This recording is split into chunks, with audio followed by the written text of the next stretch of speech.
Hello everyone, and welcome back to the podcast. Today, I want to tell you about my day, or rather, my night as a night security guard.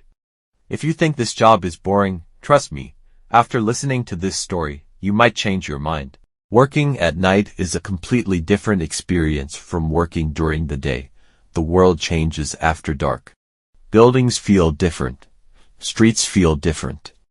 Even familiar places can suddenly seem mysterious. So grab a cup of coffee, relax, and let me take you through one of the longest and most unforgettable nights of my career as a night security guard. My alarm goes off at 7 p.m. Most people are finishing dinner or getting ready to relax for the evening. But for me, the day is just beginning. I get dressed, prepare my uniform, and check that I have everything I need: my flashlight, radio, notebook, keys, security badge, and a large thermos of coffee. Working at night requires preparation. Once the shift begins, there is no room for mistakes. At 8:30 p.m. I leave my apartment and drive to work. The sky is dark blue, and the city lights are beginning to shine. There is something peaceful about driving through the city at night.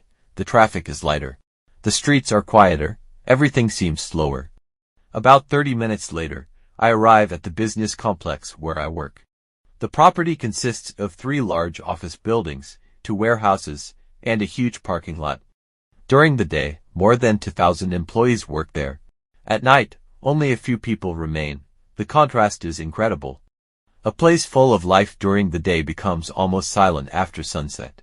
When I arrive, I meet the evening security supervisor. He gives me the daily briefing. "Everything seems normal tonight," he says. "No incidents so far." I smile. I've heard those exact words before. And sometimes those are the nights when the most unexpected things happen. At exactly 10 p.m. my shift begins. I start with my first patrol. The purpose of these patrols is simple: make sure everything is secure. I walk through every floor, checking doors, windows, emergency exits, storage rooms, stairwells, and utility areas. As I enter the first building, I immediately notice the silence. The air conditioning hums softly. The fluorescent lights illuminate empty hallways. Every footstep echoes. Sometimes it feels as if the building itself is listening.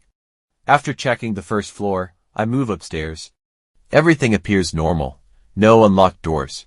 No suspicious activity. No problems. At around 11 p.m. most of the cleaning staff leave for the night. Suddenly the building feels much emptier. Now there are only a handful of people on the entire property. A maintenance worker, another security guard, a warehouse employee finishing paperwork, and me. By midnight, the atmosphere changes completely. Midnight is a strange hour. It feels like the boundary between one day and the next. The city becomes quieter. The parking lot becomes darker. The office buildings feel almost abandoned. I begin another patrol.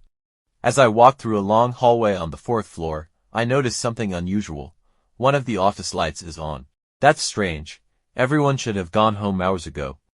I slowly walk toward the office. The door is partially open. My heart begins beating a little faster. I shine my flashlight inside. Nothing. The room is empty. A computer screen glows softly in the darkness. Apparently someone forgot to turn off their workstation before leaving. I close the door and continue walking. Still, moments like that always make me alert. At 12:45 a.m. I return to the security office and begin monitoring the cameras. There are over 60 security cameras on the property. Each screen shows a different location. The front gate, the loading docks, the warehouses, the parking lot, the entrances, the hallways. Most nights, nothing happens. But tonight, something catches my attention. On one of the parking lot cameras, I notice movement. A figure appears near the back fence. I lean closer to the screen. The figure moves again. For a moment, I feel nervous. Then I zoom in. The mysterious figure turns out to be a deer that somehow wandered onto the property. I laugh. The deer casually walks across the parking lot as if it owns the place. A few minutes later, it disappears into the darkness. Around 1:30 a.m., I begin feeling hungry. I take a short break and eat a sandwich while watching the monitors. This is usually one of the calmest parts of the shift. Nothing moves. Nothing happens. The cameras show empty hallways and dark parking lots. Everything seems peaceful. Then suddenly, beep, beep, beep. An alarm appears on the screen. Motion detected. Warehouse 2. Immediately, my attention sharpens. I grab my flashlight and radio. My coffee break is over. I head outside. The night air feels cold.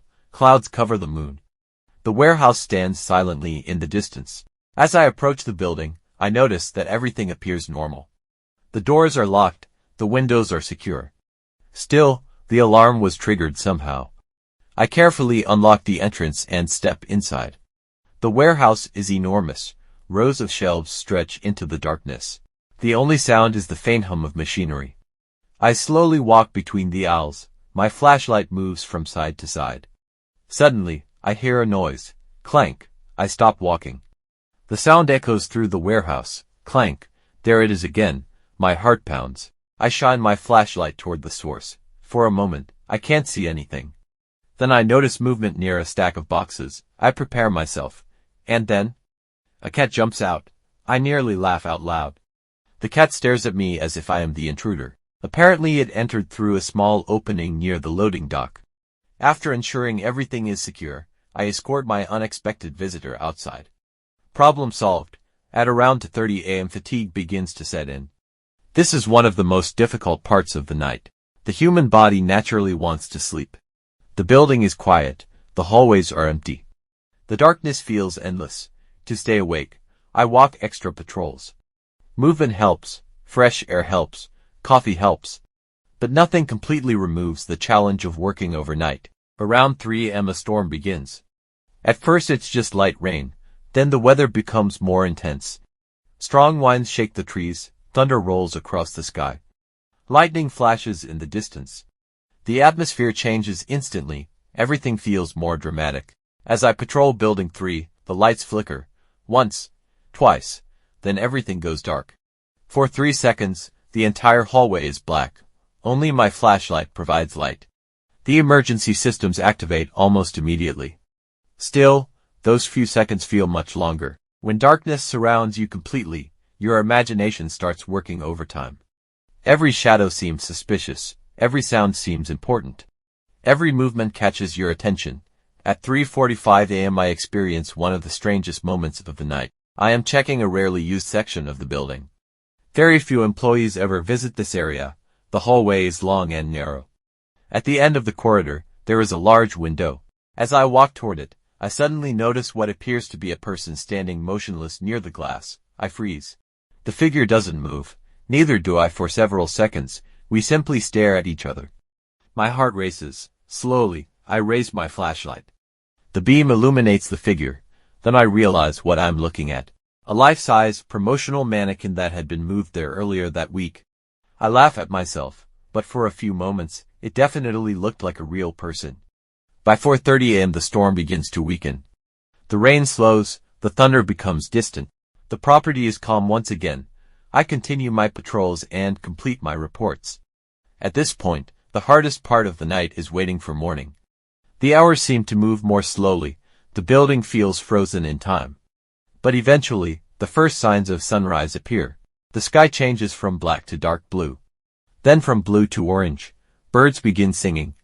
The world slowly wakes up. Around 5:30 a.m., the first employees arrive. Their cars enter the parking lot. The silence disappears. Lights turn on. Elevators begin moving. Conversations return. The building comes back to life. For me, however, the shift is almost over. At 6 a.m. I complete my final report. I document every patrol, every alarm, every inspection, every unusual event. Then I hand everything over to the morning security team. As I leave the building, I take one last look at the sunrise. The night is over. Another shift completed. Another night of protecting the property while the rest of the city slept. Being a night security guard isn't glamorous. Most people never see the work we do. But it's an important job. We help keep people safe. We protect buildings and equipment. We respond to emergencies. And sometimes, we spend hours investigating mysterious noises that turn out to be cats, loose doors, or our own imagination. That's life as a night security guard. Some nights are quiet. Some nights are stressful. Some nights are unforgettable. And every night brings a new story. Thank you so much for joining me on this journey through a night shift. If you enjoyed this podcast, keep listening, keep practicing your English, and I'll see you in the next episode. Take care, stay safe, and have a wonderful day. Goodbye, everyone. Great job for making it to the end of this episode. You're improving your English just by listening, so keep going. Don't forget to like, subscribe, and share this podcast with someone who is also learning English. See you in the next episode.